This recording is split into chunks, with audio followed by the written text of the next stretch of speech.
Can we start by getting you to explain to our viewers this latest instalment in terms of the government support for not just the vaccine but the treatment of COVID-19?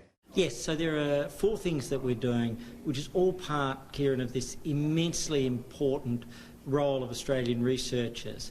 Firstly, vaccines. We're providing almost $19 million for vaccines, with the first $5 million of that going specifically to the University of Queensland for their molecular clamp project. It's been identified by CEPI, the Coalition for Epidemic Preparedness, as one of the world's leading vaccine candidates, and to have that in Australia is immensely promising. It's promising for the health of Australians. It's also promising for jobs and for investment in Australia.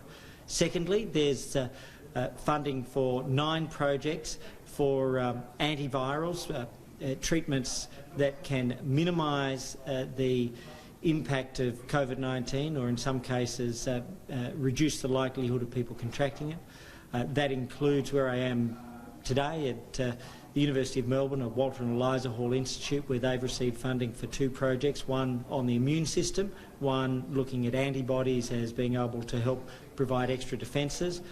And then we have respiratory medicine, incredibly important for treating patients who are in the advanced stages of the disease. Those that are critical, and there are 7 projects on that front, and one example is $1.5 million for the University of New South Wales for their work in repurposing drugs, and then $14.5 million for health system preparedness and response.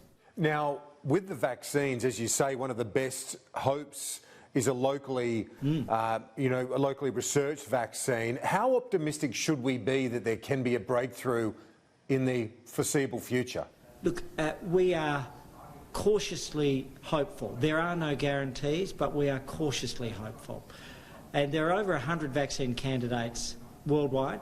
There are 6 primary candidates in Australia, of which the University of Queensland has been identified by CEPI, the Coalition for Epidemic Preparedness, as being one of the world's leading candidates.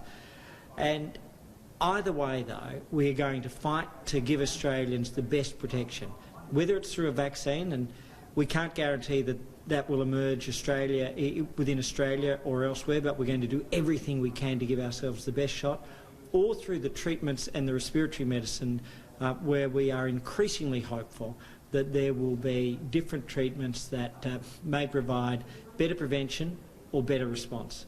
I did notice that one of the projects being funded is the controversial, well, it's controversial because Donald Trump has espoused the benefits of it, but one of the experts that was with you today was saying that there is some worth in looking more closely at hydroxychloroquine. Can you give us a sense of your position on that particular drug? Sure. Well, we follow the advice of the medical experts. The TGA, or the Therapeutic Goods Administration, which has been very, very careful about making sure this is a prescription-only medicine that has a prescription use.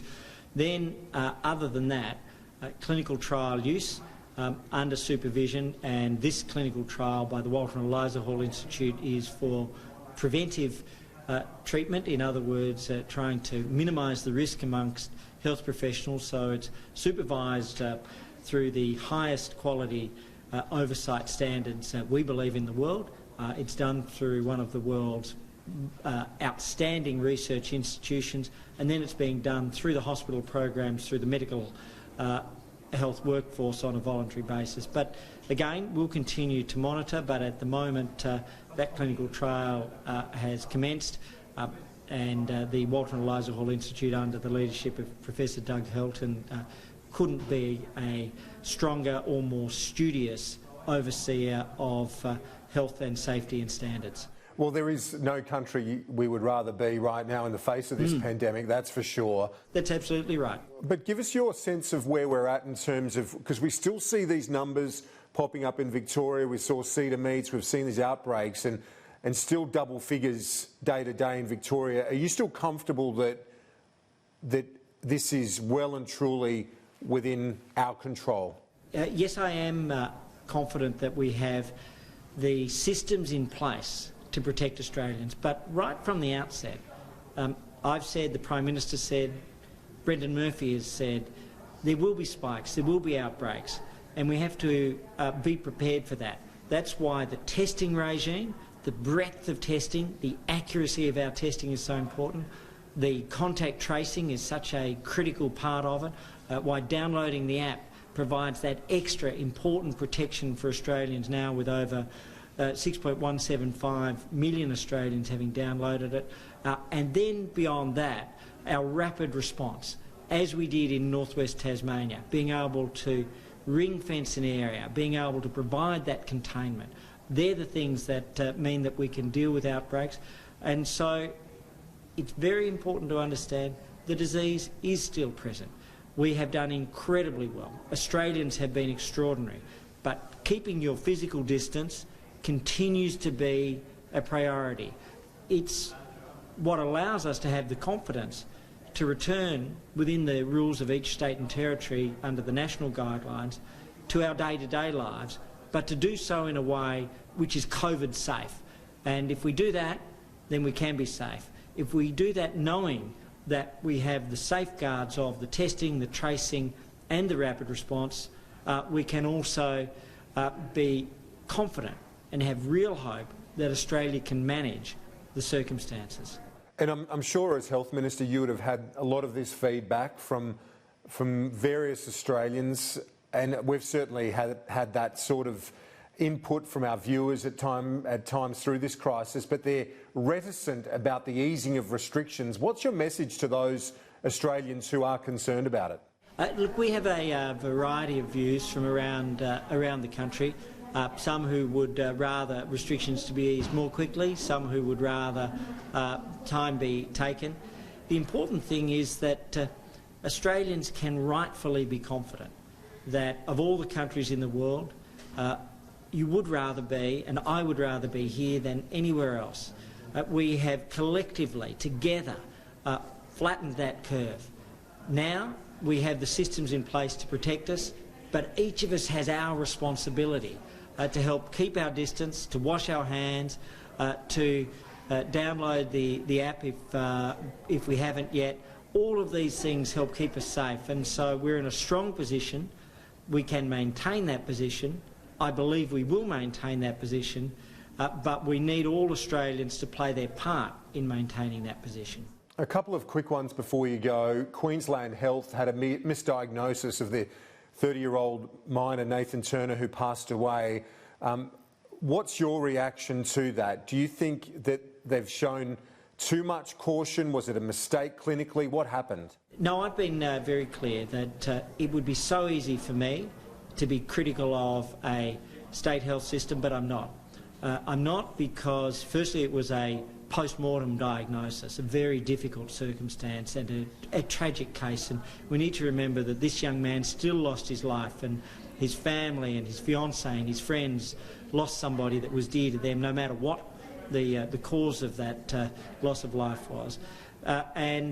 Secondly, in taking a cautious response to the town, in providing that testing, they have done the only thing that I think could have happened in that situation. Where there was a belief that the disease may have been present, that cautious approach is exactly the thing which will help keep Australians safe. But I did say earlier, even though it was a state jurisdiction, I have said that I'm sorry to the people of Blackwater that they've had to face the uncertainty and the challenges, but I do think at the same time the actions taken to protect the town under the known information that Queensland Health had at the time was the right thing to do. So it would be very easy for me to be critical. What I do want to do is give the public confidence that we're taking the cautious approach, but also to maintain the confidence in all of the state and territory public health units, which have done an incredible job. Without their work, we would not be where we are. And finally, Minister, do you still have confidence in the WHO, and will Australia continue our funding, our support for that organisation in the wake of the President of the United States pulling out of the WHO? The regional WHO has done a fantastic job in areas such as polio, measles, malaria treatment. Dr Takeshi is a distinguished public health leader and he's their regional leader. We have our criticisms of what occurred in Geneva. I've made those public. I said those directly to the WHO in the presence of Dr Tedros. I said them to the World Health Assembly on behalf of Australia, that we thought the WHO was too slow to respond in terms of international travel. They were critical of Australia in parts out of Geneva for our China travel ban on the 1st of February, which remains perhaps our most important public health decision, along with the establishment of the National Cabinet, which allowed for rapid national response at the state level. And so we've been very upfront that the WHO at a regional level plays an important part. We're going to be staying within it. Our criticisms have been open and honest, made directly through the 2 fora that we've had, as well as on the ground in Geneva. So we respect the views of others. For us, though, what we want now is the inquiry to proceed, and we're doing everything we can to ensure that there is an impartial, independent and comprehensive global evaluation. Health Minister Greg Hunt, as always, we do appreciate your time. Thank you. Thanks, Kieran. Stay safe, everyone.